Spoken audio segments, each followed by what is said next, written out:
Subscribe to my channel and hit the bell icon so you never miss any video from my channel. یہ بول تو رہے ہیں خدا گونگا کیوں کہہ رہا ہے، یہ سن تو رہے ہیں خدا بہرا کیوں کہہ رہا ہے، کہ دیکھ رہے ہیں پر وہ نہیں دیکھ رہے جو خدا دکھانا چاہتا ہے، بول رہے ہیں پر وہ نہیں بول رہے جو خدا بلوانا چاہتا ہے، سن رہے ہیں پر وہ نہیں سن رہے جو خدا سنانا چاہتا ہے۔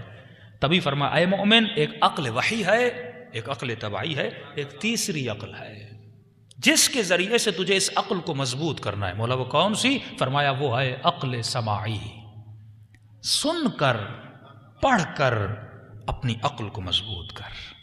کیا سنوں؟ سن اور دیکھ کہ علی کی عقل کتنی مضبوط تھی۔ آپ مضبوطی کسے سمجھتے ہو؟ ہمارے منبر سے جو پہلو مولا علی کا زیادہ تر بیان کر دیا گیا وہ پہلو مٹیریلسٹ پہلو تھا۔ مثلا زیادہ یہ بیان کیا کہ مولا نے خیبر کو فتح کیا، مولا نے خندق کو فتح کیا، مولا نے مرحب کو بچھاڑا، مولا نے انتر کو بچھاڑا۔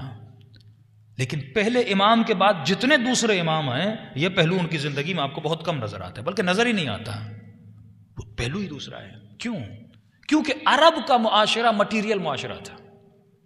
جب وہ شعر و شاعری کرنے لگے تو خدا نے مقابلے میں قرآن بھیجا، اور عرب ناز کرتے تھے اپنے بہادروں پر، عرب جسموں پر ناز کرتے تھے کہ عمرو بن عبدوت ہے، اونٹنی کا بچہ اٹھا لیتا ہے، ایک دن میں بکرا کھا لیتا ہے، ایک تن ہزاروں کے مقابلے میں چلا جاتا ہے۔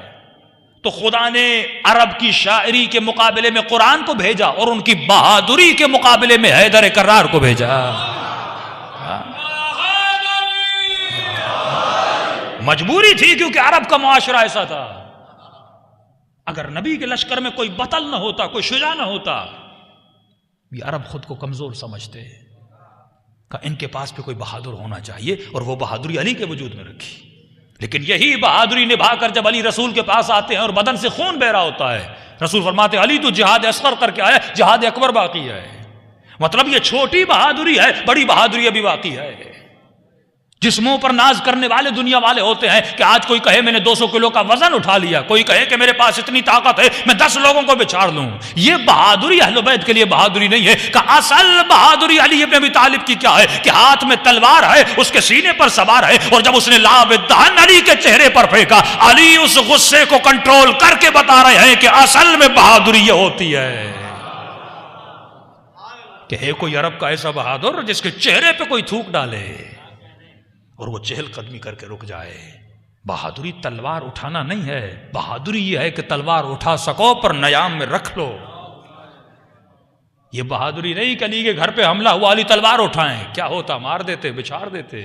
یہ تو ہم بھی کریں گے، ہمارے گھر پر بھی حملہ ہو، یہ ریئیکشن تو ایک عام ریئیکشن ہے۔ میرے بیٹے کو کوئی مارے، میری بہن کو کوئی مارے، میری بیوی کو کوئی مارے، یہ تو عام ریئیکشن ہے۔ یہ تو ہر عام انسان بھی کر سکتا ہے کہ اگر اس کے گھر پہ حملہ ہو اور وہ غصے میں آئے، اپنا غصے کو پھینکنا ہر انسان کے بس میں ہے، لیکن اس غصے کو کنٹرول کرنا بس علی کے بس میں ہے۔ کہ یہ بہادری ہے۔ جب ہاتھوں میں رسیاں دیکھی تو یہودی نے کلمہ پڑھ لیا۔ کہ تو نے پہلے کلمہ کیوں نہیں پڑھا جب رسول نے اتنی تبلیغ کی؟ آج تو کلمہ کیوں پڑھ رہا ہے؟ کہ یہی وہ ہاتھ ہیں جن کو میں نے خیبر میں دیکھا تھا، یہی وہ ہاتھ ہیں جن کو میں نے خندق میں دیکھا تھا، یہی وہ ہاتھ ہیں جنہوں نے مرحب و انتر کو بچھاڑا تھا۔ آج یہ ایسے کھڑا ہے جیسے اس نے زندگی میں تلوار اٹھائی ہی نہیں ہے۔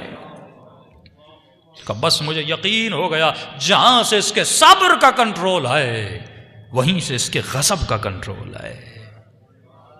اصل یہ طاقت ہے جو اہل بیت تمہیں دینا چاہتے تھے، یہ وہ پاور ہے جو اہل بیت کے پاس تھا۔ بد دعا دیتے تو تباہ ہو جاتے وہ لوگ، لیکن اہل بیت نے بد دعا نہیں دی۔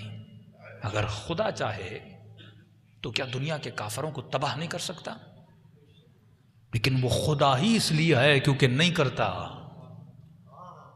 اس کے وجود میں ضبط ہے۔ معصوم فرماتے ہیں یہی وہ تعلیم تھی جو ہم تم لوگوں کو دینا چاہتے تھے۔